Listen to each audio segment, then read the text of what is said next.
So Charlie XCX did Lip Sync Battle. Okay. That's still going, by the way. Yeah. I didn't, yeah. Yeah. Is So Chrissy Teigen still on it? Yeah, wait until you hear the lineup, right? Right.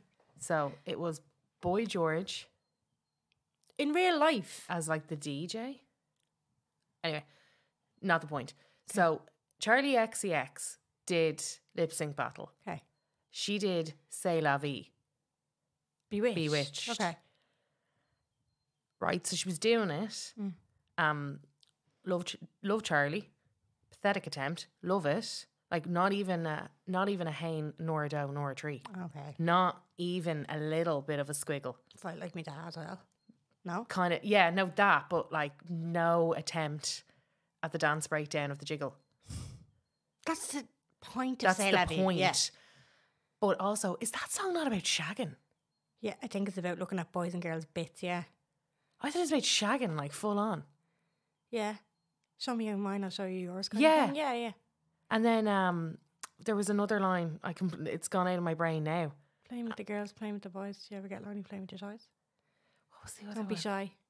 Straighten up your Straight up your toe. No. Get down on your Now knees. we're Stop just- sitting in the sky. Now we're just. I want to know just what to do. Is it really big? It's a roof. That's the one. That was the one. I was like, oh. Yeah. And right, Boy George, DJ and Wiki Wiki. That's grand. LL Cool J and Rita Ora. Ah! This bitch. She'll be on Stamps next. She will. She will. They'll get rid of the monarchy and just put her on the stamps. That's honestly where we're going. SpawnCon. She'll The figure Royal out Mail. a way. It'll be like, It'll be the Rita mail. Rita Ora mail. Rita Ora mail. Do you get what I'm saying? Instead of Royal mail, Rita Ora mail. No. no. Flat. That's bottom. Yeah. Okay. Bad.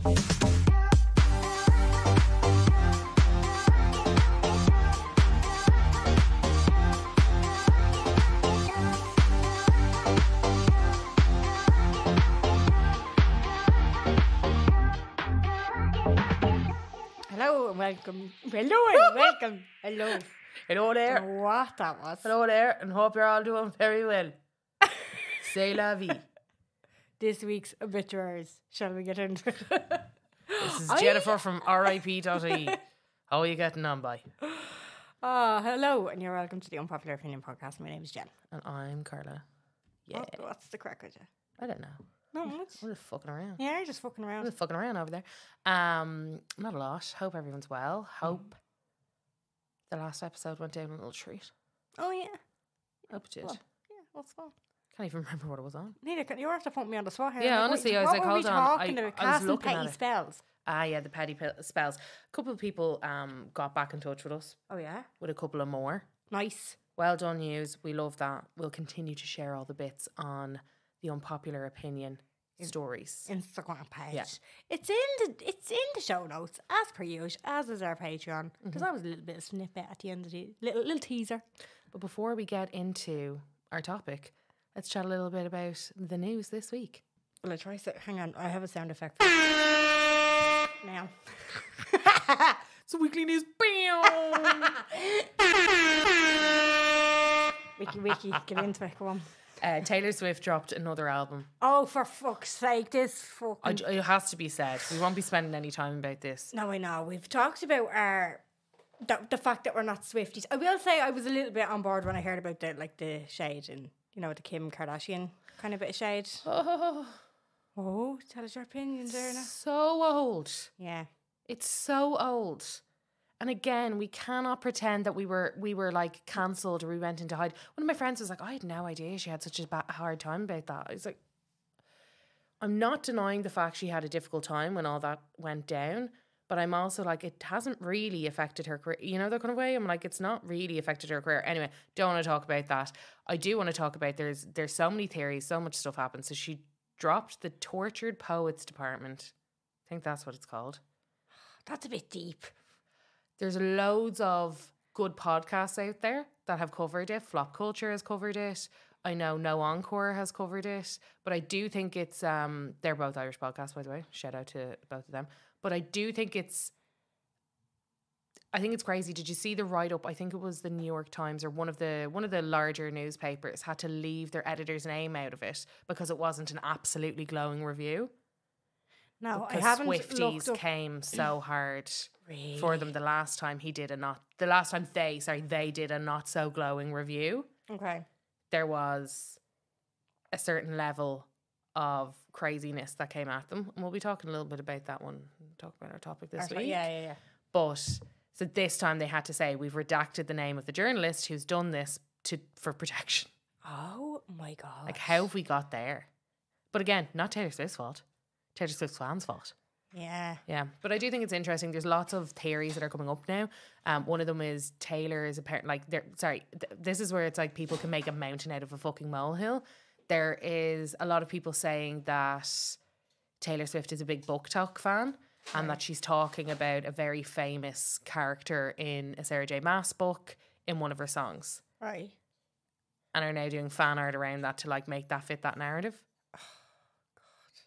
Do you know what? Because everything about this album, was it a double album? Or was it two? So she dropped one at 12 a.m. And one at 2. and then one at 2 or 3 a.m. Yeah, because anything I've learned about this has been against my will. Yeah, so like I haven't gone out there. I haven't listened to this one song. I've seen lyrics and people being like, That's you're what for this is. real. You're for real. You are, okay, really quickly, this is what you're saying is. Yeah, they're just translating it. And it's like, it's mad how deep they get into it. No, and that's fair, but I think what's been really hilarious is the stills of like, there's one where she's talking about you play Fortnite with your bros and blah, blah, blah. And people were like, okay, songwriter of a generation, just 2 seconds. What the fuck? Yeah. But again, I am ignorant and I do realise that I'm setting the scene on me, haven't I? Well,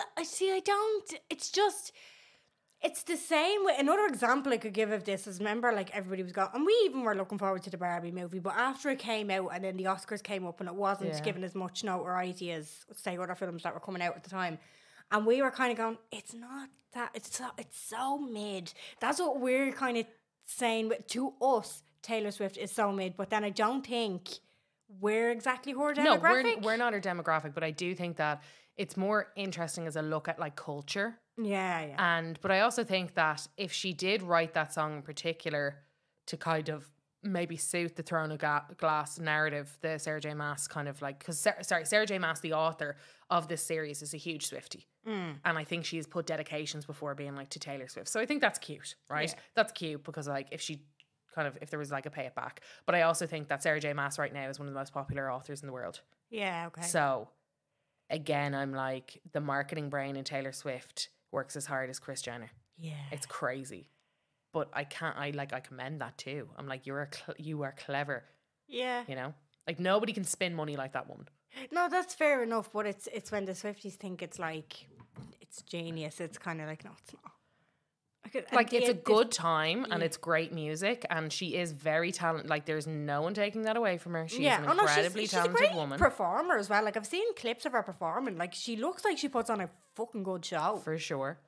Not taking any of that away. But I do, like, there is nothing more difficult than the internet when, like, something like this goes on because you're, like, dodging mad stuff from all. Sure, this morning, angles. I'm obviously on maternity leave and I do have, like, Ireland AM on in the morning, you know, just like very in good. the background, very good, you know, to be keeping up, you know, to be watching Claire on the Ireland AM. Good woman, Claire. They're doing her little cookery and all. But after it is this morning, and the week to the lead up of this release, was it released on a Friday? It was like there was a correspondent in New York, and he went on to him every single morning, and he was filling them in on all the goss in the week and the lead up to it and all. It was just like, what? And then this morning had these 3 girls on. They were like looking for Taylor Swift lookalikes, and then these 3 girls who looked nothing like her were on this couch then on the Friday, and I was like, this is just mad. They're crazy, right? Yeah. Stop. Wow. This is not your demographic. What's happening here? This morning's demographic is not, they're not Swifties, like. Yeah, but they probably have a lot of people who have children that are big Swifties, or like no one's not aware. Like, I'm pretty sure my dad's aware of Taylor Swift at this point. And it will be. Yeah. She's not like hard to touch in that kind of way. I would love though. I would love at some point to like sit down with someone who's really into her. I'd love to get her Maybe on we'll the do. pod. Oh, Jesus, it'd be brilliant if we could pop Taylor onto the podcast. What do you think, guys? Do you think we could get her? She's so original. She's such a genius. Like, she'd be stupid not to. You know? Yeah. Actually, to counteract, so, I tell you, they just had to come into my mind. Did you ever see your man on TikTok? His name is Alex Mack. No. And so... Immediately, no. Okay, so he's a rapper, right? Yeah. A white rapper. Mm-hmm.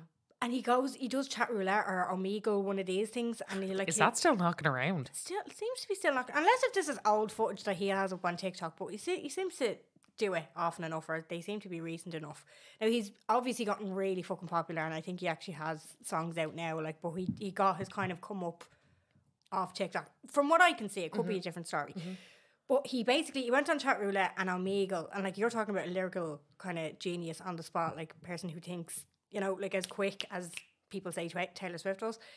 He went on Omegle and he'd like say there was like a group of 5 people. He'd be like, give me a random word. He'd like, and then they'd all give him a random word, and he'd be just like, he'll start a beat and he'd be like, check it, and he will do a full song and include every single one of them words in proper context, in proper. Oh, it's fucking genius. He'll make it all tie in together. It's unbelievable to watch. It really, it's unbelievable. I'll actually link him down in the description because it's a sight to be seen, because he actually came back on me. Because for some reason when I follow people, they just go fucking missing then. I never see them again. Back. So it was actually, he was on a podcast, and it was the podcast came up on me For You page, and I was like, your man, the interviewer was asking him something, and he was just like telling him this story. And then as I was looking at him retaining this information, I was like, oh, that's your man who does the raps. So he went through this whole fucking, this is what happened. Like, you go to a museum, there's 3 girls, but you talk to the girl that you don't really want to talk, you know, all this sort of stuff. Gives them loads of details. Within a minute, he has a full song. Wow. All contextual, like unbelievable. It's so good. That is a musical genius. That is somebody who... That's what you're saying. That's... Show me Taylor Swift doing that, and then I'll be a Swiftie. That's what I want to see her doing. This episode, though, it's not about Alex Mack or Taylor Swift. No, this is about influencers and our expectations of them in the year of our Lord 2024. Jesus' year. Jesus' year himself. Kanye West has a new album coming out. Oh, sorry, that's Jesus. Oh, God. No, basically, I seen a video during the week, and I just thought it was quite interesting. It was basically this girl talking about the dystopian feeling that she gets from scrolling through social media, and in 1 minute seeing Nara Smith, who we've talked about on here before. She's a trad wife. She does a lot of unnecessary things, and it's just boredom and luxury, basically. That's her whole fucking thing. And then the next video, she could scroll into somebody showing their child starving to death in the hopes that somebody might help. Obviously, there's a lot going on in Gaza, and there needs to be awareness on social media. Look at the impact that it's had. But she was just kind of... It was, what would she compare it to? Snowpiercer? Snowpiercer, which is like, I don't know if it is a book or if it... Yeah, I think it's a book. And it's essentially where... I think like a train crashes, and on one side of the train there's like this insane level of luxury, and those people are going crazy from being so bored, and on the other side of the train is like the poor side of the train, and they are killing each other, committing cannibalism because they are so desperate and so poor and don't know what else to do. So it's like that kind of theory where she was like, it almost reminds me of that, because she's saying that she's finding it really hard to not project her frustrations onto influencers when she doesn't know where they stand. So I think her theory was that she wants to continue to ingest like sugary content or content that people are known for, but she also thinks that people can do both. And I think it's this kind of, there's like not a theory, but there is like a real thought out there saying, of course, nobody has to create content regarding the genocide. Nobody has to speak up about it. No, there is no standardized, like, there's morality, of course, but there is no like, you absolutely there's no standard operating procedure. Yeah, but why wouldn't you want to? Yeah. And I think that is like where she was kind of coming from. She said she was finding it tough to watch people when she didn't know where they stood, and she was like, and that's kind of where she was at with like, say, Nara Smith. She was like, I don't actually know where that woman stands in any way politically, so I find I'm kind of finding it disingenuous continuing to follow her, because I don't have that ability, I suppose, to understand like her ethics and her views. And I think what she was saying is that there used to be not so much a level of protection, but I don't think that there was such an expectation for people with platforms, content creators, influencers, celebrities, etc. Because I would call Nara Smith more of a celebrity than I would, I suppose, an influencer. She is a model by trade. She also brought up Bretman Rock, who got a private chef at Coachella. I don't actually know much about that situation, so I can't really comment.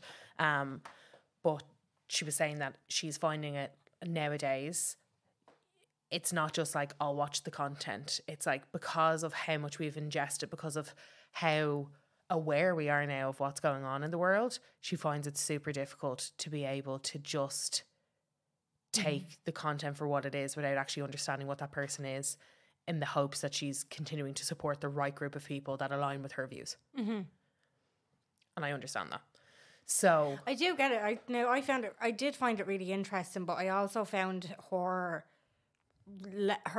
level of self-awareness on the fact that she's taken the frustration out on influencers. I admired that because I was like, oh, we've been targeted before for people's frustrations. Like for instance, for the podcast, I remember we did an episode on Irish funerals, like making it lighthearted, that kind of thing. It was a funny episode. We had feedback saying it was really funny, but unfortunately, so we would have recorded that between the 2nd and the 9th. It was published on the 9th of January. Unfortunately, Aisling Murphy was murdered 3 days later. the 12th. And later in the week, we were targeted. Well, like there was a few DMs we weren't saying, do you not think this is in bad taste because of what's happening this week? Now, I kind of got it because it was at the forefront of everybody's minds, but at the same time, it was like, these two are not, they don't conflate. This is absolutely not, like that episode has been out for 3 days before that happened, you know? So it's kind of like, that's where people's frustrations were taken out on us, and it was absolutely nothing got to do with the other. Yeah. Do you know? So it can be, that's why I admired her self-awareness, because it was like, most people won't be self-aware. They'll just take it out. Yeah, you can project anger on anybody. You know, you can shove any two situations together and make anyone look bad, particularly when you've had this level of public content. I'm sure you could chop up a ton of episodes and we could be rinsed. Yeah, and like make hypocrites out of the world. Yeah, do you know? Yeah. But I think it's a very interesting point, because as you said, it's like, it is hard sometimes when you're sitting here, and again, it is everyone's job to stay educated and interested in world events, and particularly monumental events that will change and shape the course of history. Yeah. The course of history. It's everybody's job to do that. And I do understand what she's saying, because it's like, it's so hard sometimes to just come on. And we had this conversation last week on our Patreon episode where I was saying I had a really heavy misogynistic week where I had just seen so much aggressive content aimed and targeted and directed toward the hate of women and the concept of a woman as a whole. And we talked about that kind of in depth. And then this just so happened to come up a week later. So I understand when you're taking in so much, it can be really hard. But I do like the way she was like, I like when I know I can still ingest sugary content. But I like to know a little bit about where they stand. I'm not saying that every second post has to be like Gaza. But it's nice to know that there is a level of like integrity in the people that I continue to watch, which I do think is like a pretty important note. No, that's fair enough. I will point something out though from when I was, do you remember, would have been Gals Who Snap or something like that. It would have been a Facebook group from years ago. I do remember seeing complaints though. This is what I'm just trying to make the point, all this to say you can't win, because I remember there being complaints about, it was something years ago, it was something serious was after happening, and like, say it was Darren Gary posted about the serious thing, and then in the next one posted her coffee or something. Now, the stories could have been 12 hours apart, could have been the next day. I don't know the context. I'm not going to say I knew exactly what the details were of it, but there was then complaints about that. And this is the reason for this episode. And we did put a question box out. I asked a few influencers for their opinion. I asked the community on my own page and then on the podcast page as well. where are our expectations? Number one, of an influencer toward their audience, and number two, of people who ingest an influencer or content creator, whatever. I'm just going to say influencer. I know everybody hates the word, but we're just going to use that word. Yeah. Like, what are the expectations? Because I feel like the expectations in 2024 are so vastly different to, say, when me and you started building a following 2018. Yeah. Like, we are so far down the line, so far down the kicker. And what I thought was, and this is what I was saying to you when we started doing this episode, there was a few people that I kind of went back and forth with over voice notes, and it was really it was great to have those conversations. You could put this up on your personal page as well, didn't you? Yeah, so it was great going to and fro with a few people kind of going, well, I agree with this, but I don't agree with that, and having that like level of debate. And that's what this episode is pretty much all about.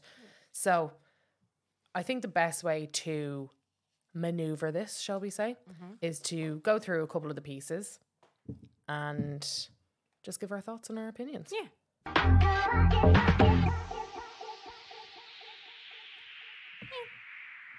Off you go, there now. So that was the question that I did pose, and I want to preface this, and this will come up time and time again. This is why I didn't want to, like, my think piece, I didn't want to shove in at the start, because it'll be like me reiterating consistently.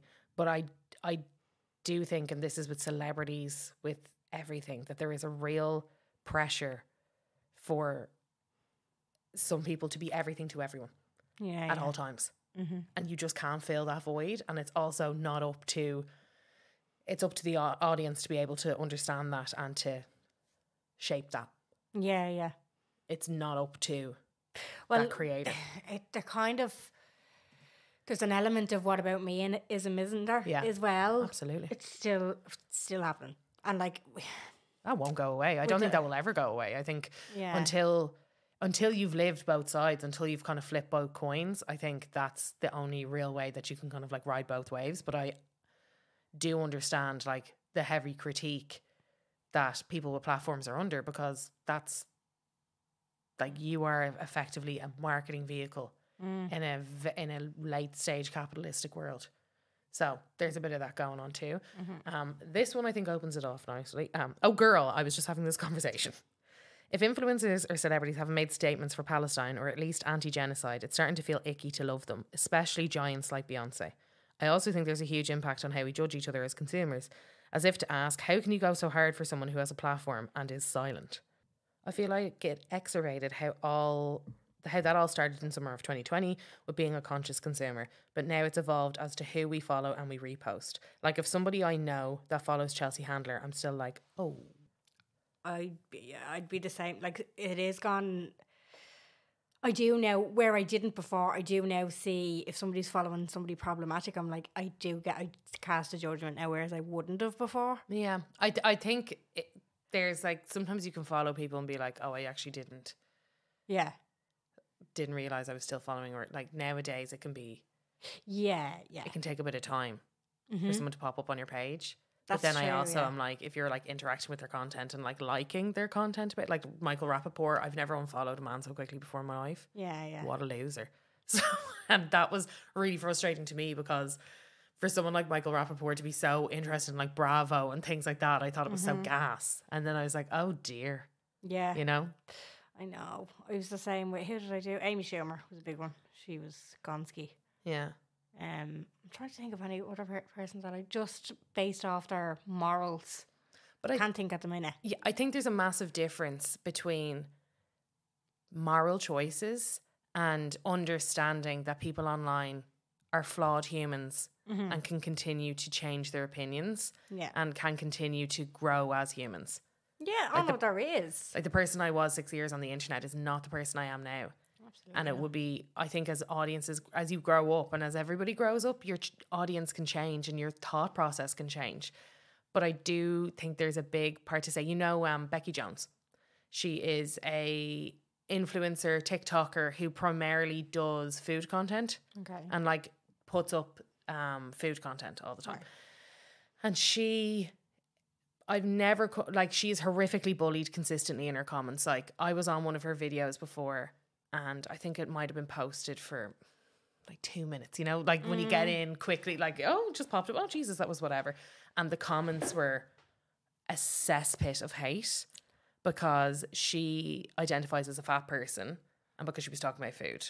And people just think, let's fucking go. Like, they just think it's like an open door. Yeah. Whereas I've often watched people, say, for instance, like Anna Paul, do a level of like almost mukbang eating. And it's like, Anna, you slay the fucking day away, my honey cunt queen. Yes, I know. Wow. How do you keep that body? Yeah. So you're never going to be able to educate that person. No. You're just not. If you were as intense and vindictive to go out there and be that person. But I thought what was interesting is me and my friend were talking about this, and she had saw, I think it was Sarah Lopez, who is another online, I wouldn't say she's a creator, she's just a person online who has like a bit of a following.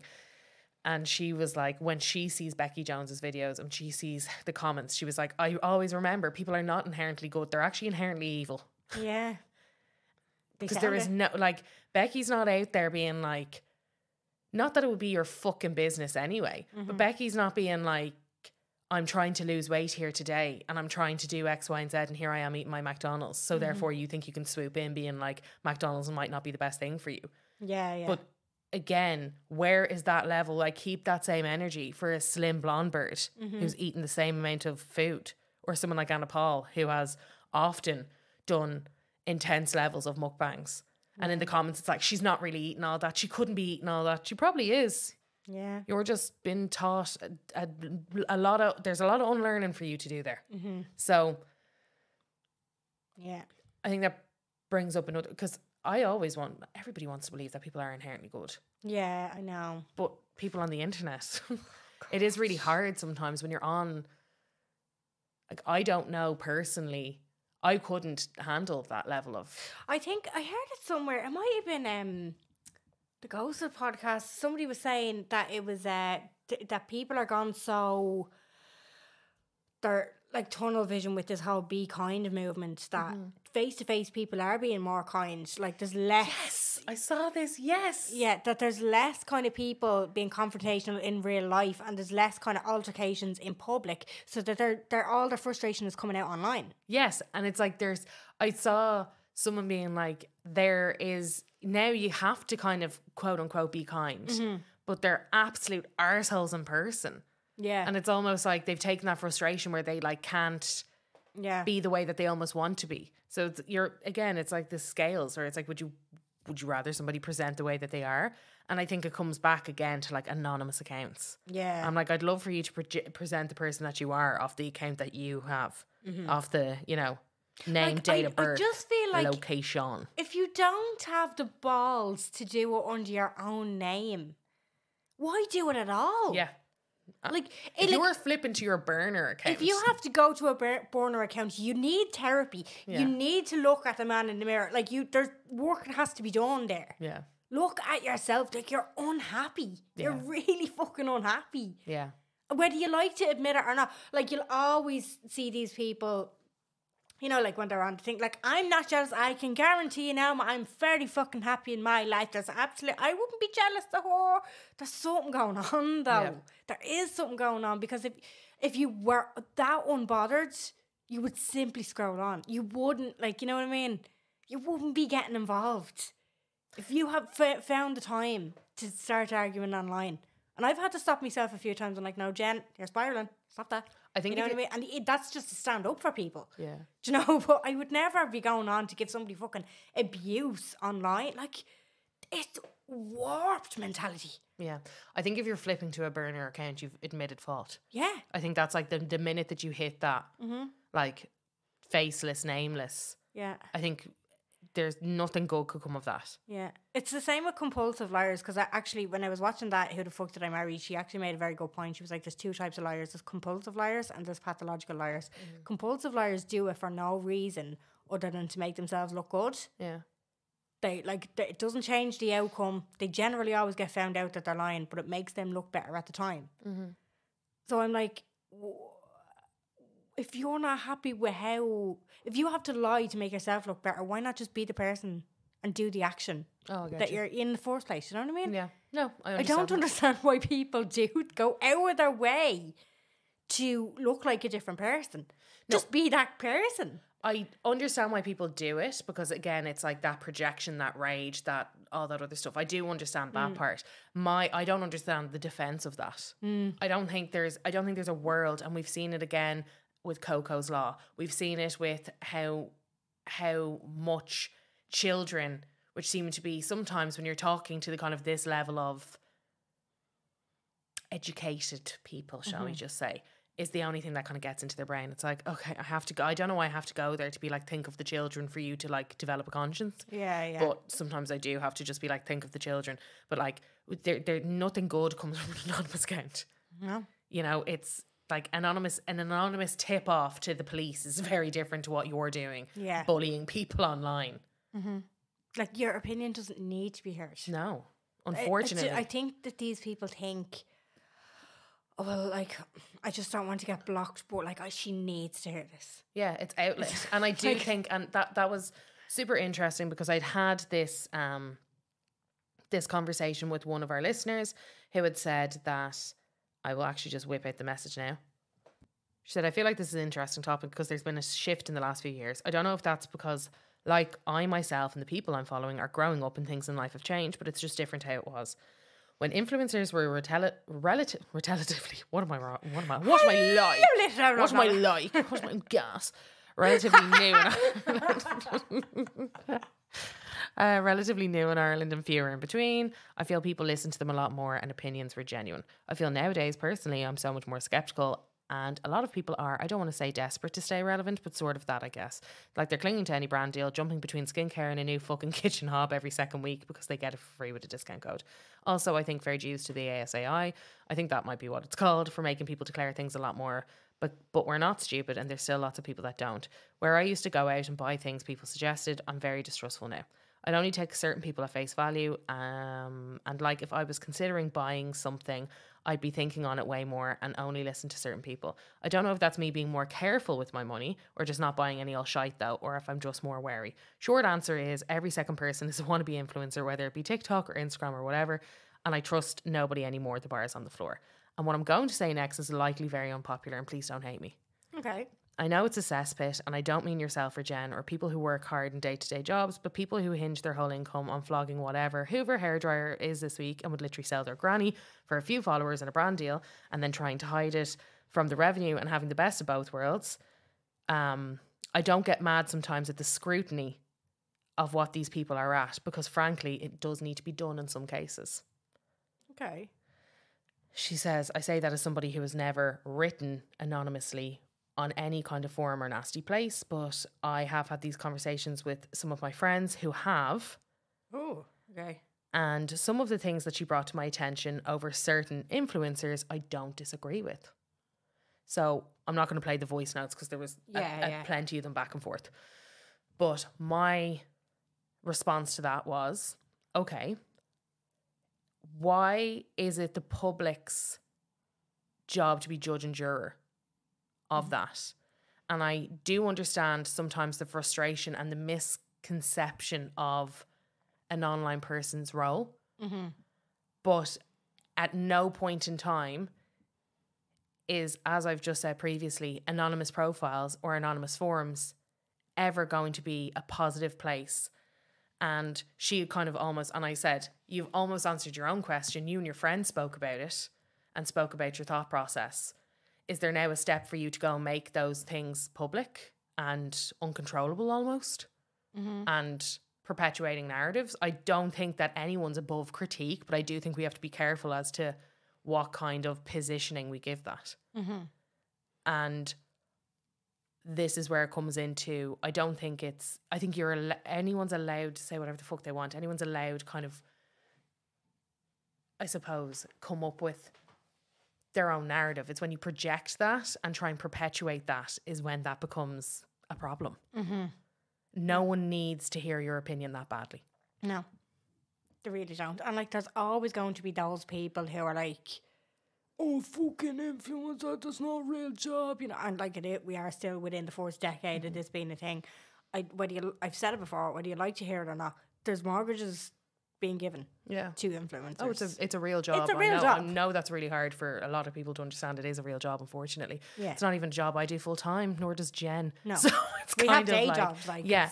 But and that's something else that I had said too, because I think in her defense she was saying, yeah, but you and Jen have real jobs. But I'm like, but even if I didn't, Yeah, it's not. I'm like, it's kind of redundant. It doesn't, like, I know. But you know what? It is kind of sad that we get more. We get pedestal put on a little bit sometimes. And I thought it was interesting because obviously I'm asking my audience, so people that follow of me. course. But not every single person that follows me enjoys me or like enjoys my content. Yeah. But I did think it was interesting because I was like, at what point do we like, it's nice to have these conversations, because one of the things that she said back, she was like, I 100% agree. Those things are horrendous. I don't agree with anonymous forums at all, but I do think that people should be held accountable. But yeah, when you put it like that, I think you're right. So it was interesting, like, kind of going back and forth. And then she just said, I wish regulation was better. And I said, yeah, I think that I wish regulation was better across the board for so many different things. I wish regulation... In loads of industries. I wish regulation was clear cut and the way... But I feel like, again, it's like, I wish the fucking children's hospital was built. Yeah, yeah. And I wish this and the other. And also, sorry, this listener is a great like, I've spoken to them back and forth quite a bit. Great person, real good fun. Like, Yeah. And I really appreciate, I'm not saying that my opinion is right here. I just thought it was interesting how when we were going back and forth, she was like, wow, I never actually thought of it that way. Yeah, yeah. And I think that's the whole beauty of this conversation that we're having. Well, I do still think that there's quite an ignorance to people who create content online. You know, like there is that kind of pushback when somebody is, I suppose, referred to as an influencer. But whose job is it to educate them? Because that was another thing that I had said. I said, like, whose job? It's not my job to educate every single person that follows me on all of the gaps that they could be creating in the content that I'm putting out. Yeah, yeah. So it does become really dodgy. But then at the same time, I do have a responsibility to ensure that everything that I'm saying, I can back up and defend. Well, I think it's just about being yourself, and like that. At the crux of it, if everybody was just like organically themselves and not fake whatsoever, it'd be a perfect world. But it's just, you know, I think that's what the kind of call out is for. But you're never gonna, as you said at the beginning of this, you can't be everything to everyone at all times. At all times, no. And sorry, there's another comment here that she did say. She goes, it is a cesspit. And look, I'm wrong to say what I said in the way that I did, but I do just wish the world was better, I guess, as lame as that sounds. And I think that that's a really genuine, like, I do think we all wish that the world was... As cliche as it sounds, we all want world peace. Like, it'd be fucking great. I wish everything was a bit clearer. Yeah. That's what I mean. I'm like, I wish, you know... I wish there wasn't war, and I wish there wasn't all of these things. I wish that there was plenty of... You know, I wish there was hard stopgaps. And I don't think the ASAI are a perfect body either. No. I think that they're probably trying to do their best with, you know, but it's never 100% what everybody wants. But I did think it was an interesting conversation because we had also spoke, there was a bit of voice notes back and forth where we kind of both said that we wish we both weren't as judgy of the other kind of circumstance. Yeah. But I suppose it's so easy to kind of hop into that. And that's something that I did say at the top of this episode. I think coming from myself and yourself, who have a level of, we do have full-time jobs, but we have done a little bit of content and we have done a little bit of X, Y, and Z. This is a podcast. We make some money off that. We're kind of sitting on all the fences. We are. We're in the field of fences. That's the thing. But I think we're given a bit more respect because we still have daytime jobs. You know what I mean? Which I don't think is correct. No, it's not. I don't. That doesn't. Sorry, not that it's not correct. It doesn't sit comfy. I'm not the most comfiest with that. And I am also, I want to put my hands up and say, I'm asking my audience and my followers. Like, you could be somebody who could come in and be like, no, I actually think that you're more of an X for this because of these other reasons why. Yeah. But I was asking for opinions. Yeah, yeah. You know? On so how it sits this in this year, our Lord and Saviour. So we've heard from another influencer and also friend of the pod. Would we say influencer? I think anybody on social media who has audience, they kind of are. And like, if you community builder, he's more of a community builder. He got his own house. Now, to be fair, he did get a few little bits, like influencer bits in the past, like. Yeah, but that Yeah. mainly to do with his like audio. Anyway, sorry, it's Kieran Mulqueen from Yeah. Crazy. I don't know why we're saying this. Yeah. Kieran from Crazy House Prices was very kind and sent us a voice note. I asked him a couple of questions. We were talking briefly about the episode, and I just asked him, does he feel like his audience has kind of changed toward him since he's done a couple of things with things that make sense for his audience, like Absolutely. banks and mortgage advisors, and Yeah. his page is called Crazy House Prices. He puts in an insane amount of work into that page, into that community. He's somebody who gets back to every single DM. He's someone who like has a full-time job, 2 small kids, a wife, a house, everything else, and he does all this on the side. And he has a podcast. He's been on our podcast, I think it was 4 years ago, maybe. It was during lockdown. It's during lockdown, yeah. So 3 or 4 years ago, he was on our podcast. We're going to have him on again soon enough. But he has sent us his insights into audience and what the expectations are for people maybe with platforms like his or similar. Hi, ladies. Thank you very much for getting in touch with me. Delighted to be back on the podcast. It's a bit weird when I'm just talking. I know I'm just only able to send you a voice note, but hope to get back on the podcast with you guys soon. Just to run through, you sent me a couple of questions there about expectations and since I started doing paid work. So I started doing paid work a couple of years ago, and it has been really good, actually. I've had a really positive experience with it, both in terms of feedback from followers and in terms of the companies I work with. So the way I've done it is I have my agency and they do all the negotiation side of it. But I actually did a reel on this on my page the other day just to be super transparent with my followers as to how the paid work operates like on the page. So I have just kind of chosen a few companies that I will work with, and they're companies then that I trust and I know. So for example, I have I've been for a couple of years now, I've been working with a company called Beat the Bank and another company called Financial Planning Matters. They're the same company, same owners. So I'll do kind of 1 month Beat the Bank, 1 month on Financial Planning Matters, and I'm mates with the owner and Niall, and he's just a legend and provides an amazing service for my followers. So it's really like, I'm not going to say easy work. That makes it sound like it's not valuable to followers, but my whole goal with everything I post is that I try make, whether it's paid work or unpaid work, I want it to be educational for everyone. So the finance stuff I think is something that we lack a lot of knowledge of in Ireland because we don't do a huge amount of it in school, and I think we're almost afraid to talk about finances as well. And I guess my task is to try and make it more interesting, like pensions and stuff aren't sexy. So trying to make it more interesting and make as educational as I can. And then another company I work with is a mortgage broker, which obviously fits in really well with the page. Now, I've had loads of companies reach out to me looking for collaboration work, but I actually turn a lot down because I don't want my page to just be all about that, all about paid work.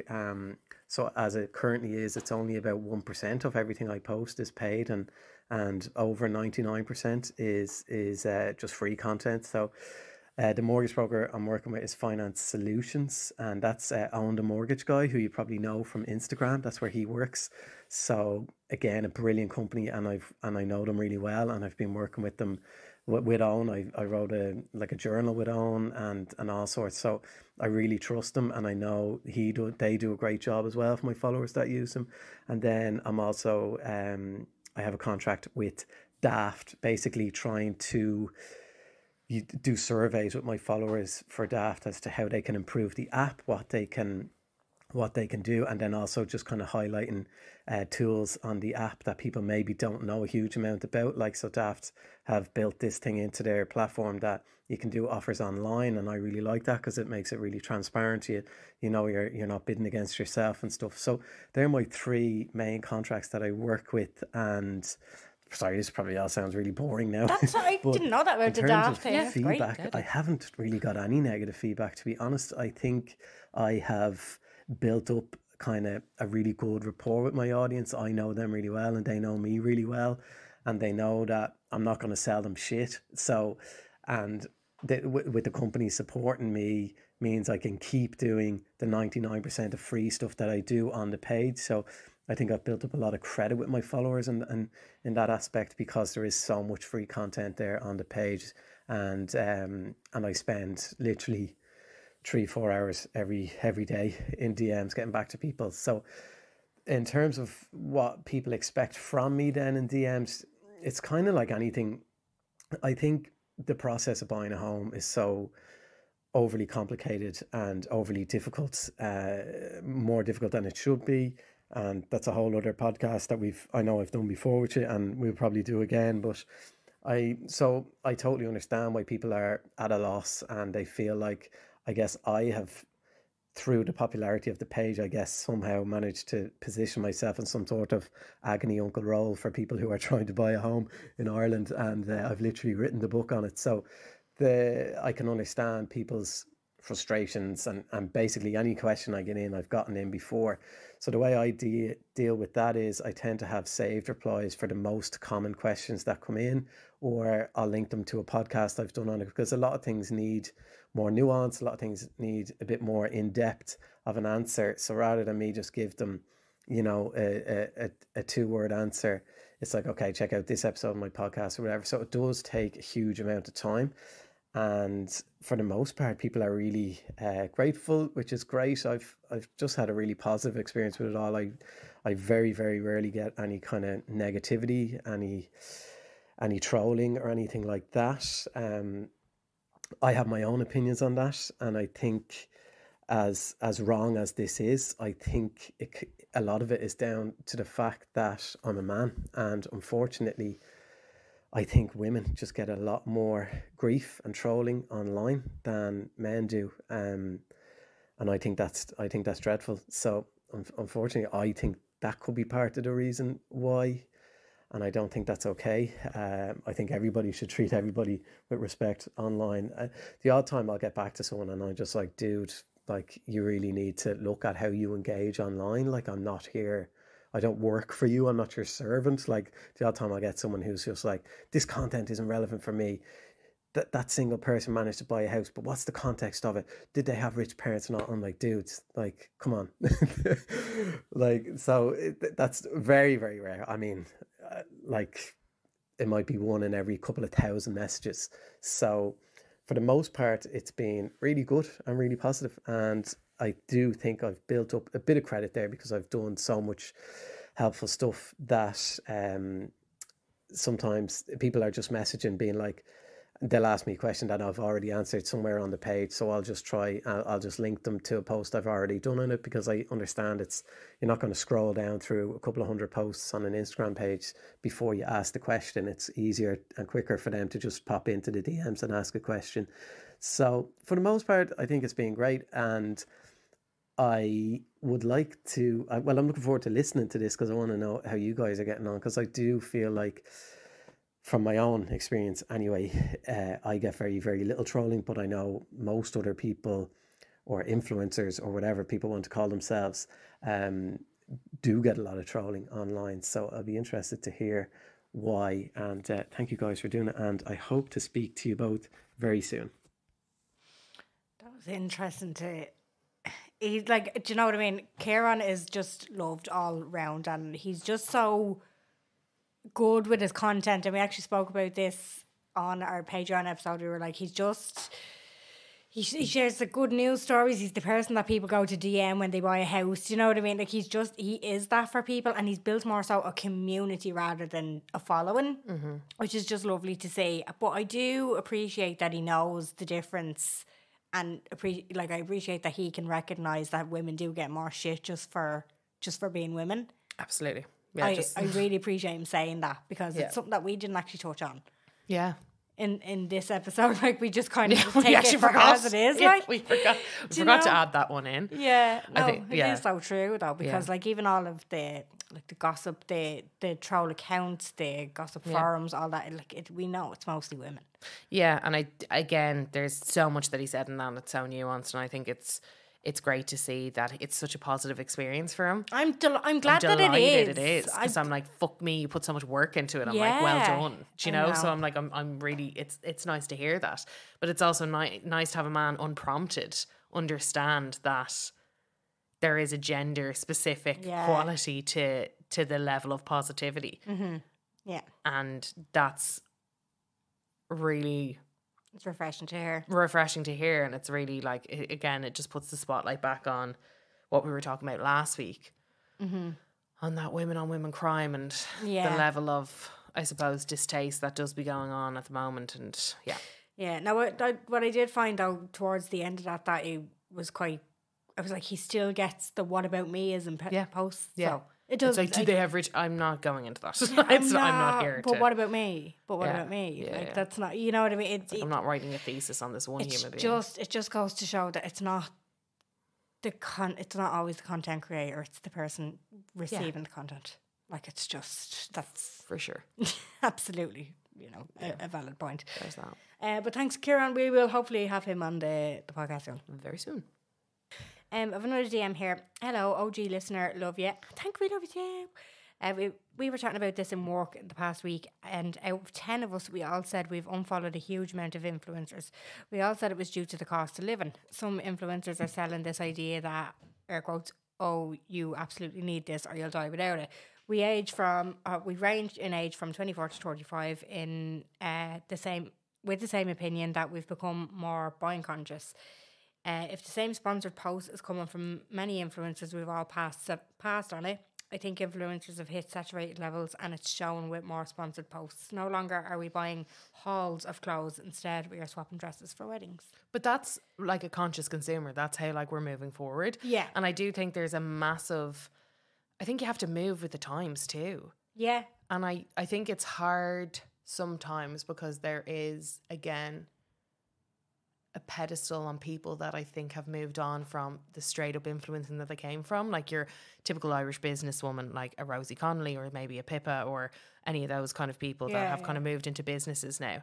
And it's almost like there's this kind of like, you've got your businesswoman and it's like almost untouchable in a way. Because it's like, well, they now have a business, so therefore they're legitimate. And I'm like, but how did they get that business? Yeah. You can't have one without the other. You were doing YouTube videos all the way up until now. And it's almost like when people, the same debate where like people came off Love Island and they're like, I want to forget like Ekin-Su and maybe Big Brother. She was like, that wasn't, I want to forget about that. And I'm like, you kind of can't though. You can't. That's the way it started. That'd be like Molly May saying, I wish I never went on Love Island. She did. She never said, I wish I didn't go on Love Island. That's but she did. It would be like her saying that. But she has said before she has said where she's like, I mean, I didn't just come off. I'm like, babe, that's where you go.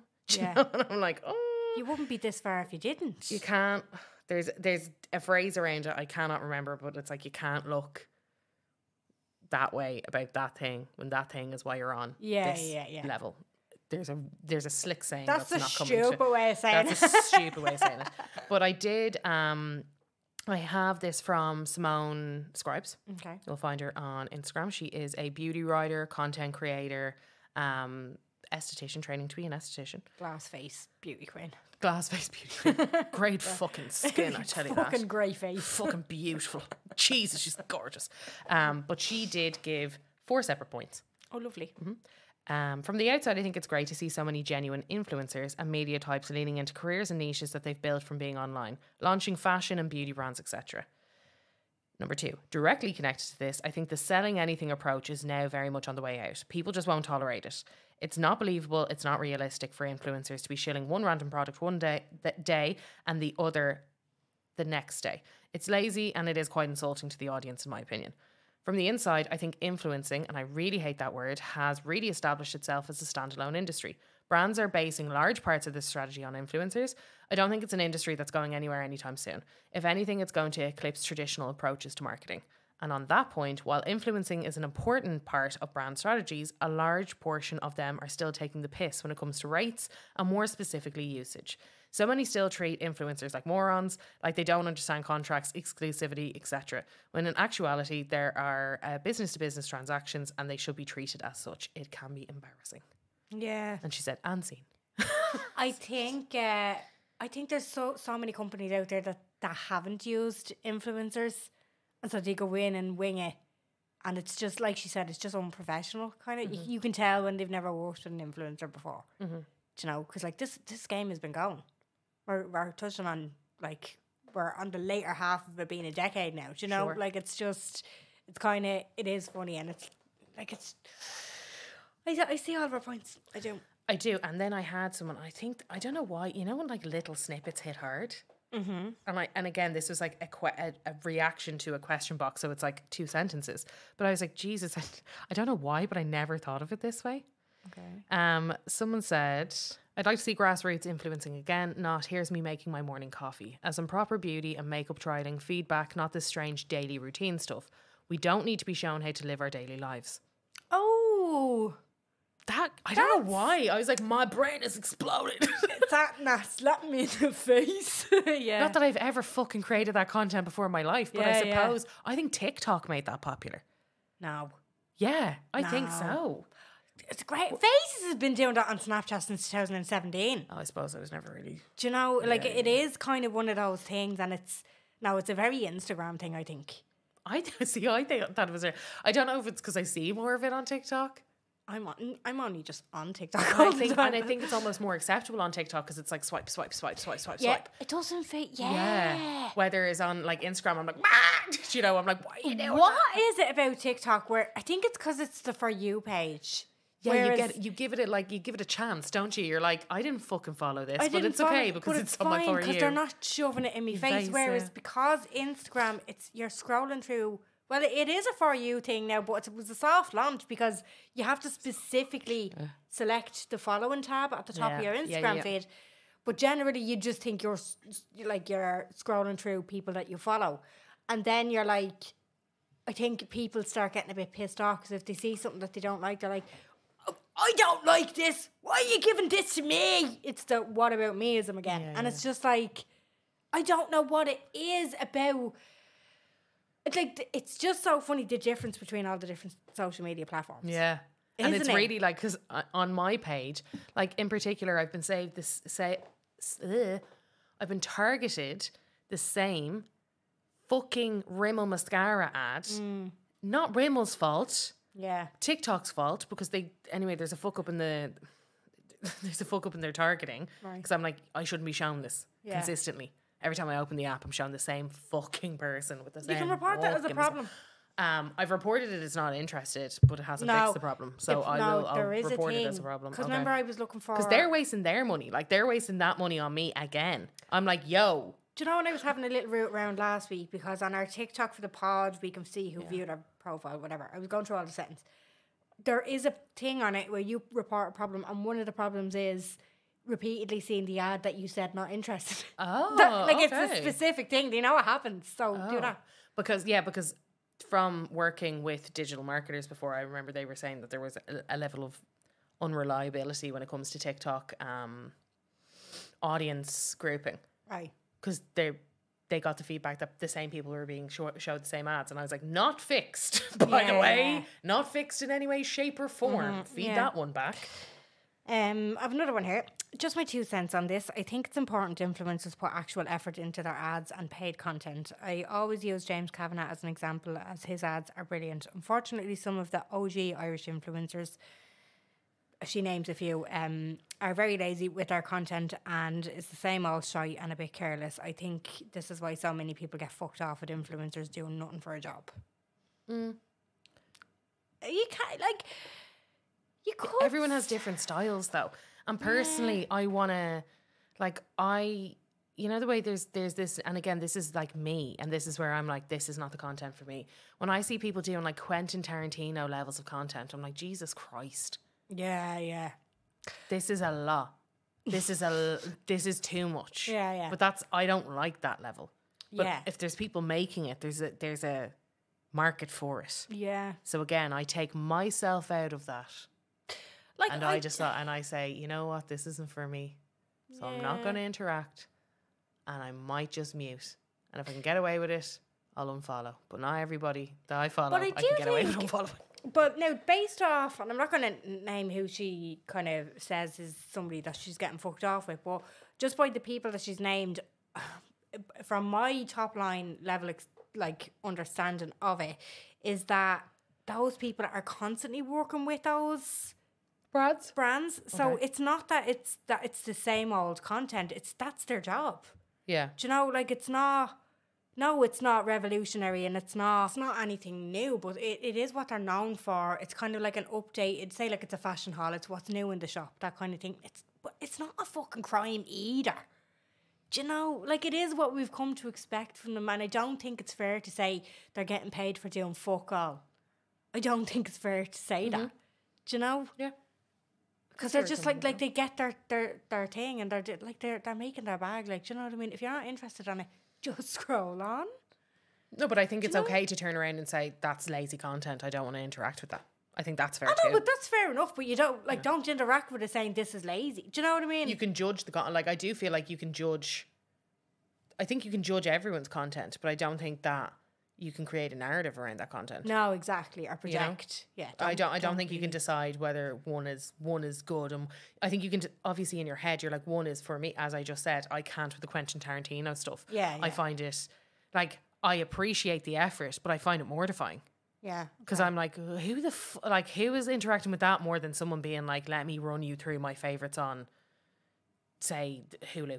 Yeah, You know, that kind of way. But that's the content I like. Yeah, okay. And whereas I probably like you like the other fucking stuff. I can't with that. I think it's bonkers to me. I'm like, who puts that level of effort into anything? Yeah. See, And the I think it's real, like- stuff I think is. But I'm also like, who's this for? It's for me. No, but I'm like, you didn't like most people don't. I've never seen somebody do an ad and build a following off an ad. No, that's true. Get me? So That's like true, you're yeah. not building. To be fair. Like an ad is something that you do once you have the following. An ad is not something that like gets you followers. Yeah, that's very true. And I don't like, but I do understand they're like trying to attract brands. So there is that kind of level of like trying to attract brands. But I personally, It's not for you. it's not for me. And I understand that they Yeah, are yeah. trying to attract a certain level of brand. But I also don't know from what I know from working in marketing, that stuff doesn't perform Okay. at all. Do you not think, right, here's a point before, because I think we'll wrap it up now after we hear from Lindsay, but do you think there is there's something behind when you hashtag something mad, Yeah. it doesn't perform? Yeah, but that's Instagram being like, you're being paid, you should pay me. So that's Yeah. like, it's not how it used to be, whether it's back in the day, you could fucking hashtag ad and you can, like, you still have to do it. You absolutely still have to do it. But it's really frustrating that platforms will deplatform and will shadow ban things. Like, for instance, in work this week, we realised that we were shadow banned and they were showing 1% of our audience our content. Oh my God. And the 3 posts. So when you go in, so if you go into account status, so everybody anyone can do this, go into settings, go into account status, and you should have all green ticks. But we had, what was it, a warning sign, and we clicked in, and it was just no reasons whatsoever as to, and it was like, we've reviewed this has been reported, we've reviewed it, and it's good to go. But it still had us as orange, so we had to delete the posts, and then we were back in the green, even though they were like, sorry, we made a mistake. So it's like, God. fuck you anyway. Jesus. Yeah, and I'm like, oh, let's take it down, reschedule it, let's do, you know what I mean? It's just, oh, you can't win. Yeah. But like, and also, I've seen a lot of debates being like, you do realize that like Instagram's a business too, and if you're a business who's using Instagram to promote, like to make money for your business, there should be a cut of that going to them too. Yes and no, but I'll be here all day trying to talk the nuances between those two. Yeah, but I also have and I get that they are a business and they're trying to make revenue and stuff like that. But say for the likes of, say with TikTok, right? Mm-hmm. Or even Instagram, because this happens on Instagram. Say I know you from school, Yeah. right? And I just happen to go on your Instagram page one day. You have 100 posts and I'm scrolling through. Every third post is an ad. Yeah. On your feed. Yeah. I'm on your page and I'm being fed ads. You ain't getting money for that. Yeah, no, and that's... Do you know what I mean? No, and I'm like, Instagram has plenty of ways of making money. They Yeah. don't need my €3. Yeah, exactly. And but again, as I said, we'd be here all day. There's there's a yes and no to that, and there is a debate around that and like the ethics of that and what they can and can't. Like, you can't create a community, and that's leading us really nicely into our next guest. performer, shall we say. But there is Instagram as a community, being an influencer and being an influencer who gets to do ads and sponsored content and gets to do paid bits and bobs. There is a level of community that you have built. And I've said this plenty of times before. I think it's been like my own unpopular opinion, where sometimes I feel like influencers get disillusioned with this, where it's like, you're not being paid because you're Jen Hatton, OMG. Oh my God, I'm paying for your audience. Yeah. It's like the brand doesn't want to work with you. The brand wants to work with your audience. You're not getting this. Yeah. It's like, it's not like, oh my God, I've picked Jen's special star from the sky. And I think that's like the level of... They've picked me for 7K. Yeah, yeah. And that's very, like, I don't think, like, I'm not trying to be disingenuous by saying this, but I don't also think that, like, the intentions, I know for a fact when a brand wants to work with me, and from the feedback that I've had from brands are like that. You know from marketing, you've probably worked with influencers that you can't fucking stand, but you want their following. Absolutely. So like, you're the best person to be able to say that's what a company wants. Yeah, but it's also like there can be this like disillusion, and I don't think it goes well when people are like, I cannot fucking believe this is incredible. I put it on my vision board. Or if somebody turning around and being like, well, Coke wanted to work with me and they don't want to work with you. Yeah, and you're like, okay, your demographic was hitting certain markers, but like, I can't. Not my job to educate people. Yeah. Not my fucking job. Like, this is a very obvious thing. I think you don't have to be me who works in marketing to know this. Do you know? I think everybody should kind of like put 2 and 2 together and get that one straight in their head. But I think it's interesting when you're talking about community and when you're talking about building community, because like, for instance, I know I'm not somebody who uses, and this is a very personal experience. This is me. I'm not someone who does a ton of ad work. And that's mainly because I have a full-time job. Yeah. And it takes a lot of effort. And also me particularly, I'm very picky and I'm very hard on myself about the things that I create. And you might look at my page and go, that's gas, because that's shite. But it's also, I'm going up against my own standard. It's really tough. But I'm like, it's my own standard, you know? So I have my I have the way that I do things, okay? And there's something that I don't tend to use all that often. That's affiliate links. Why? Because, oh my God, third party fucking fair fucks to all the people out there using affiliate links. They're a ball ache. They're a ball ache to set up. They're a ball ache to get together, and they're a ball ache to get paid from. So I'm like, fuck off a lot of the times. But I do think it's interesting, some of the absolute chancy, mad shite that I've seen go on from like brand, because again, you have to remember, a brand isn't brand. A brand is people working for brand. A brand is people pitching ideas to brand. Yeah. It's not Carla. Do you know what I mean? It's not like, there can be a level of people being like, no, we're not working with them, or yes, we are, or a bit of this, that, and the other. But again, you do really have to like take off your, as you said, there's plenty of people that I've paid in the past that I wouldn't be a fan. As in, I've met them in person, wouldn't be a fucking fan. As in, rude, wouldn't be a fan. But also understand they don't come across that way online. Yeah. Get it. Understand it. Put it in a basket, move on. Because you have to be that person. You have to be both ways. So, affiliate links particularly, I don't use all that often.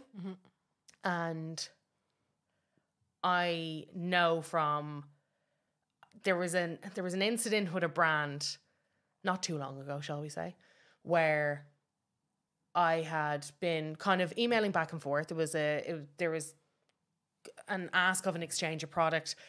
There was a meetup had happened, a conversation had happened, and they had gone very cold on me. So I don't take these things personally, because there was no conversation about money exchanging hands. It was just kind of a like potential to work together. And that was fine. Anyway, whatever. I had this product anyway. I'd used it a few times, and I'd used an affiliate code.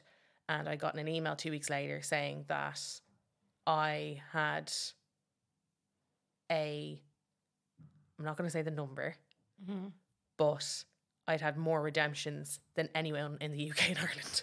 Okay. And I was like, oh, gas. Yeah. Because I was like, I was so flippant with that. Do you know what I mean? I was just like, there you go. Yeah. Off you fuck. You sell things out though. But I don't have that, like, I don't think that either. Do you know what I mean? And I it's think not that. like me being, but it's not me being like, I don't think that of me. It's just like, I don't like, unfortunately, I wish I put more effort into my platform, but I'm all over the shop. And I wish I did. But I found it so fucking gas because then all of a sudden they're up my hole. Ah, yeah. And I was like, so we went from interesting. Now, it was a different person than I had originally spoken to. So maybe there was like a transfer of account. But I know that the previous person, I just thought it was so mad. I was like, aren't you fucking gas? Ah, yeah. Hilarious now. And they were like, okay, so we can do X, Y, and Z. We can do, like, these are all the and I was like, oh, the door has been opened. Yeah. Where was that energy? Yeah, that's what I mean. Yeah. I was like, where was your energy? Yeah. Because you were giving that, the thing that was interesting to me, and again, I don't let these things, because this isn't my full-time job, but I can absolutely understand to people that it is their full-time job, that would be hurtful because you're kind of like trying to figure out how you do these things. But they were giving so much energy to other creators. They were giving outstanding backflip energy, shall we say. Yeah. Olympic sprint gymnast vibe, hurler. Yeah. You know, like it was going to other people. Yeah, yeah. And then it's like the proofs in the you know, that kind of thing where I'm like, isn't that mad? Yeah. Well, it goes to show you as well, though, it's the people who follow you, and it's been a tale as old as time. I think since I've started on social media, I know that people prefer the more genuine person, the more, you know what I mean? I disagree. Do you think so? Yeah, I disagree. Really? I don't think people prefer real, genuine, honest people. They don't. Because it's not the real, genuine, honest people that have the largest followings. That's very true. It's the mass appeal that have the largest followings. Yeah. And that's my debate. I don't personally believe that at all. No, as in the engagement, the compulsion to actually take your recommendation on board. Like, if you were the one who had the most redemptions out of people that they were doing fucking backflips for, who I'm gonna say somebody could have had over 1 million followers, and you got more redemptions than them, does that not prove that? I suppose for that one specific thing. Yeah, yeah. But that could also be because, as I said, I don't take on a ton. Yeah, yeah. Because, and again, it's a little bit of column A and a little bit of column A. It's a little bit of laziness and it's a little bit of like the fuckery that goes on. Yeah, yeah. But that's my own problem. And I internalize that sometimes and I completely like overthink that. And I'm like, you're mad. Yeah, yeah. And sometimes I do. And I have this debate often with other people, like other creators I know, where I'm like, if I just acted like a bollocks 24/9, I'd probably be on a yacht in Barbados right now. But I'm not arsed and it's not me. And then I'm like, who am I to decide that either? Where I'm like, and it's just not me, you know? Yeah. And I'm like, oh, I'm giving myself the ick. Yeah. Lovely. Yeah. So there's a bit of that, but I thought it was really interesting because Lindsay, Mermaid of Jade, is a human being who, as she has always said, you can never come for her because she is so herself online. And she was like, I'm just 185% myself. And she's somebody who puts a lot of energy and purpose into community. And I think, again, she's one of my friends, but I will say she created, like, call a spade a spade. Oh, she's fucking community queen. Like, she is like the person, and she's always been that. She was the original founder of Maz Who Drink. Yeah. She had It Gals, which was an incredible podcast community with her. And yeah. Like, and she was co-creator of that. And like she is somebody who, you know, again, she's my friend. I have a high opinion of her, but even if you're somebody who might not have a high opinion of her, she knows how to create a community. She loves people. Because she loves people. Yeah. And it was really interesting. I was listening to Lipstick Lessons, which I do love, and I think it's great because she changes my mind on things. You know what I mean? And I love listening to something and being like, oh, you've changed my mind on things. Because I can be quite bullish, as we know. And I can be quite dead set on things. But I thought it was really interesting how she spoke about community and how she spoke about how it's just not going to work in the future, the way that people are kind of platforming themselves and not turning their backs on community. But like, again, maybe let's bring it back to like Taylor Swift. She does a lot of stuff for the fans. But then she does a lot of stuff for the fans because it also equals money. Yeah, yeah. So it was that kind of like, she was talking about like that delicate balance of like creating community, and that's like when the chips are down and you go through shit, and Lindsay's gone through a lot of shit online, that's who'll be there standing you. Those will be the people that like stand and understand you.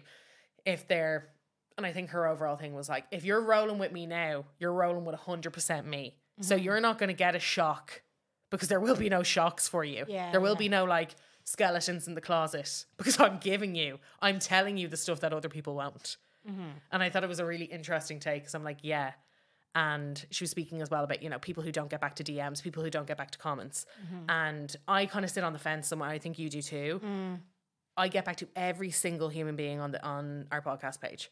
But on my personal page, I don't. Yeah, I don't have the time. Because there's a level of I don't have the time, and there's also a level of the audacity of some people. Well, yeah, there is that level of dread.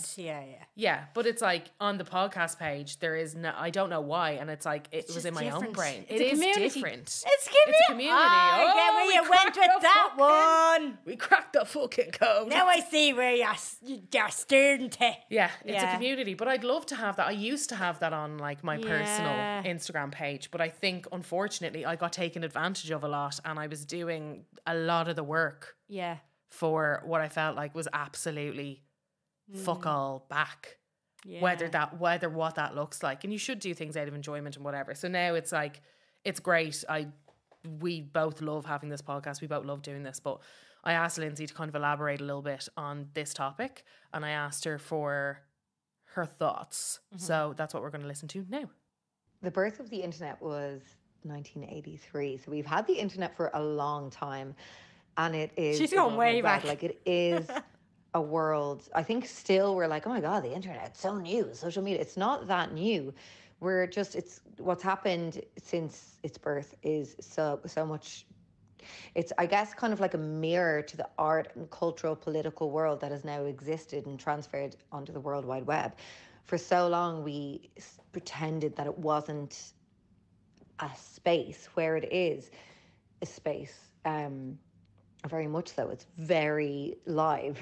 Like, it's like there is life on Mars. There is life on the internet. There is abuse on the internet. Like, there is all different types of jobs, ways to use it, ways to absorb information, entertain yourselves, learn, whatever.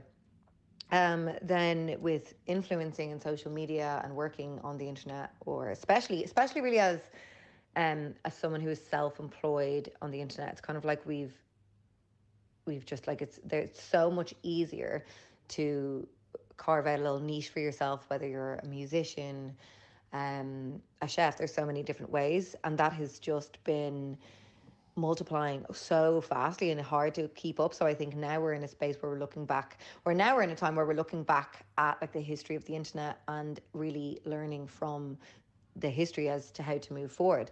I think for a while there, it was so easy to make money online, and that was crazy. It was like the Celtic Tiger online. There was so much money. I know, like, for myself, to be honest, I wasn't great at like, hold on, what the fuck? I made loads of money with it, God. There was so much money on the internet, and then more people were creating jobs for themselves. And then people were more choosy with how they spend money. And then there's anger and resentment to people who were able to make more money, because like being an artist or a singer, there's not like oh, you do this and this and this. Like, it's not like you go to college, accountancy or whatever, and become that. Like, it is very much like what you make of it. And you also have to be able to predict, like, to use the history of the internet and to be able to predict where it's going to go, like forecast where it's going to go. And there's just different variants of quality online, and it's up to you. I don't know. I think it's difficult as well, because when something ebbs and flows like it does with the internet, like, everything just changes, moods, words. Like, I feel now we are kind of coming out of that whole woke stuff, and we're actually laughing at that, even though that was only a couple of years ago.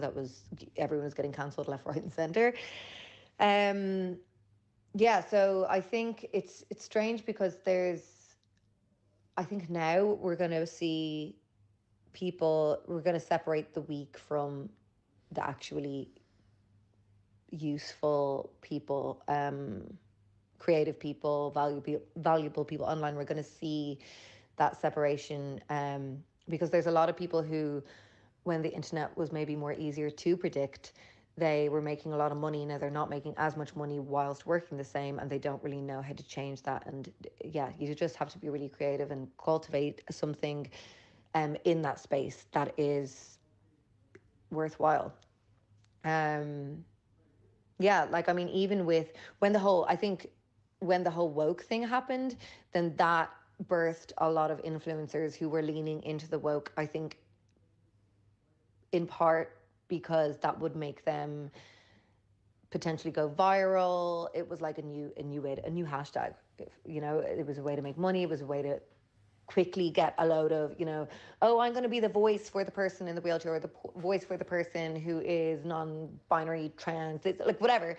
And all these other people started coming about, and then it's like that brought, yeah, it's been crazy. Like when you look at it, what the fuck is going on online? It's crazy. And you know, someone like me who I work online, I have created my own community, and it's happened organically somewhat. It's like also something that I didn't even notice, things that I was doing that actually were work, and still to this day I'm like, oh my goodness, this is constant work. Just like other people, I didn't value it or understand it. It took me a while, and there's been loads of mistakes, and but also like loads of yeah, I've met loads of people online. Carla, Jen, which is wild. I've met Claire Balding, just everyone, a lot of the people who I have on my podcast, if not most of them, I have met through the internet. And really, I have great friends, real relationships with people I've met online. So I feel like it has benefited me hugely. I feel like I've fallen in love with my job more than ever. I feel like I'm excited by the internet. I'm excited by what's to come, and there is no one way, but it's all a balance. Even like I see a lot of influencers talking about like, oh, fuck the hate, fuck the hate. One can't exist without the other. You cannot have a Meghan Markle level of fame, or even a like 100k level of fame. You cannot just get good comments. You will get torn down.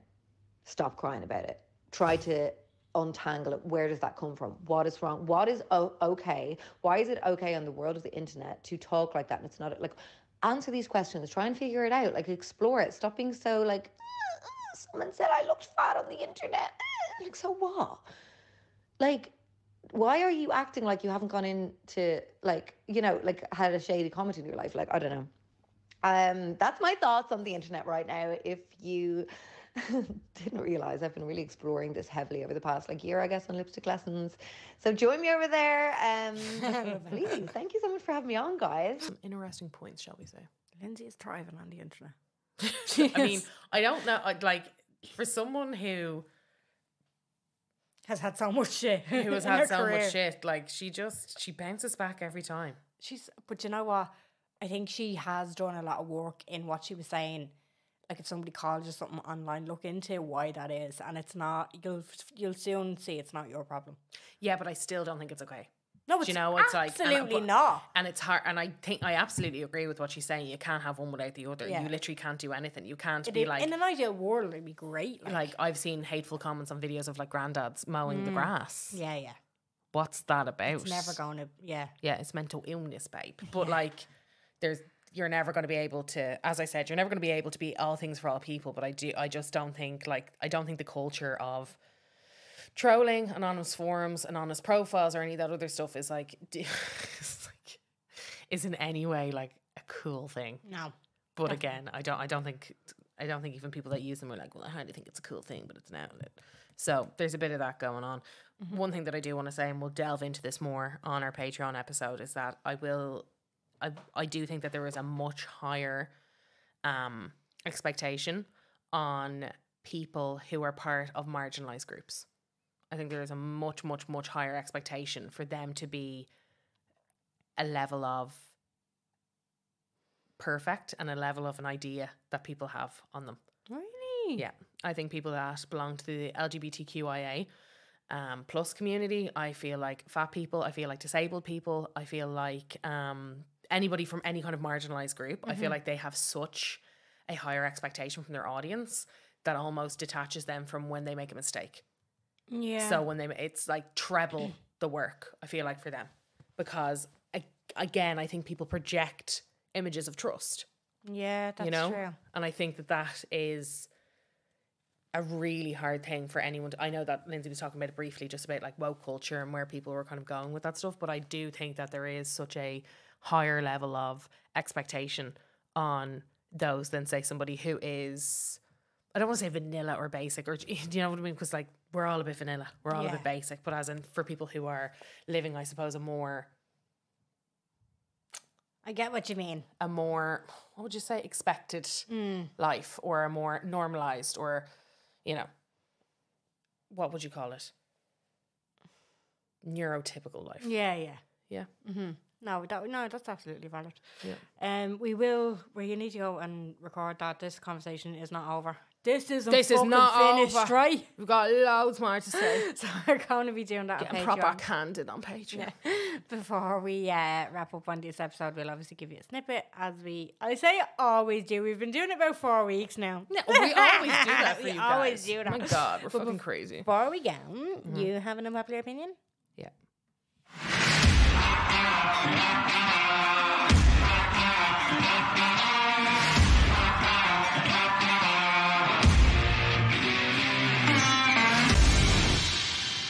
Jen, I felt like I was at an AC/DC concert. That was so loud. See, that I'm trying to fucking figure it out. That's on our side. It won't go out as loud out. I know. Which I figured out because our podcast came on in the car today and I couldn't possibly hear it. I was distraught. I was. Anyway. Jen, they're freaking out. My unpopular opinion is people who are trying to conceive, calling it... Oh, this is starting out. I'm like, what People are you who going to are- say? People who are trying to conceive, like, calling it practicing. Oh my God. Oh, no. I want to, like, having great fun practicing though. Oh. I've never heard that. What? It's such an American thing. We're having great fun practicing though. Getting a lot of practice. Grow up. Yeah. Say sex. yeah. But also, why are we talking about this? Yeah. Like, bonkers behavior. I see it often and it makes me want to drop dead Fred. It's wild to me that people go on But do you like not that. think, like, it's a, well... Like, shut up, It's like. the making the joke out of it, but you would be like... We're having great fun practicing. Oh my If there God, I be- want to die. Yeah, you see, if it was a serious conversation about, look, we're doing this, and this, if it was that needs to be normalised, but like this, what you're saying, we're getting great. Having great fun practicing. It's so much fun. No, that's cringy. I will yeah, no. body slam you if I hear that one more time. That is foul. Electric chair. Electric chair. That's so, like, that should be in, like, the cringe part of Ms. Magazine. Yeah, definitely. Violent. Brah. Just real. No, but we're having great fun practicing. Brah. You know, It like is when real, people are like, yeah. and I get it where they're like, oh, he's getting on. Yeah, we're trying at the moment. Well, we're having great fun practicing. Yeah. Immediately. Like, Bomb. immediately no. Yeah, okay. I forgot to stamp her. I'm going to be the bully in a Beano mag towards you now in a minute. Hate I'm going to it. strangle you. I'm fucking vile. Oh, Jay. Do you have a stamper? Jen, what have I not? All right, hang on. I'll put the Kyla's Stomper of the Week. Actually, I'm still lolling about that. Imagine. I know, yeah. You're saying that at a barbecue, your family are here. Yeah, I know. Have a bit of decorum. Honestly. Cop yourself on. Yeah, just maybe don't be a freak for 2 minutes. Mm-hmm. Yeah. Anyway, this is called Don't You Cry Okay. by Sunday Scaries, who are the same people behind Didn't I Move Like That? Like that. Anyway, Right. this is it. Oh, what did you do there? Don't know. It's my fault. Ah, I like that already. I knew you would. You calling me basic? Yeah. Oh my God, there's something so 2008 about that. Are you ready for someone? Fuck off. No. We're getting ready for someone. There is something so 2008 about that. You're telling everyone at the barbecue you're practicing. You back. I feel like I'm back in the Pirates radio station I'm Marty with Guilfoyle. Adam. No, Adam. Oh no! Oh, no, Adam. I know what Adam. No, No, we add some. Don't be passing on Me rumours. fella. No, it's with add some. I'm back in I don't even know what the names of the stations were. Hilarious though. Hilarious. Pirate radio. Pirate radio in the shed in the back of a farm in Navan. Anyway, we're going to lead it out with a little snippet from our Patreon. The link is always down in the description. In the prescription, I'm fucking delirious. So look, thanks for listening. We hope you enjoyed it and we'll talk to you next time. Bye. I saw a video there the other week. Very fucking funny. It was this American girl, and you can just see she's in her like all American kitchen, and she looks like she'd sell Avon kind of thing. Do you know, like she's that sells Avon. an older lady, and you could see she was straight off the QVC channel, that kind of thing. Like she had this flask, and it was like, this is hydrogenated water because our water doesn't actually have hydrogen in it, and that kind of, and there was just the stitch feature is revolutionary. Yeah, the it's great. stitching, because it's so funny, because that I was seeing this, but you see stitch in coming on the top of it, and I was just like, what's going on? And it's just people taking the fucking piss out. She's like, H2O. Are you just drinking straight up 2O? Yeah, I was going to say so. Are you Just on straight up J2O? oxygen. Are you on J2O talk? 2 oxygens. That's what you're drinking. There's no height. Like it was just so funny, but it was such a cell video, like cell. This is hydrogenated water, that kind of thing. Yeah. And then she was like saying, oh, it helps with constipation. Then there was another girl, and she was just like, let's go back on the history of constipation. You get constipated because the water has been sucked out of the bell. So putting water into the bell will help with constipation. That kind of it stops the constipation from happening. But that's what H2O does. Like, it was just, and I didn't even think of it. I was just so fucking used to scrolling through and saying, oh, this is that, and this is that, and that is actually that. And I would have been just like, yeah, okay. I wouldn't have even thought about the fucking H2O until, do you know what I mean, calling her out. I was just like, actually, this is fucking mental. Yeah, you're like, why? But it's scary how free people are to just post.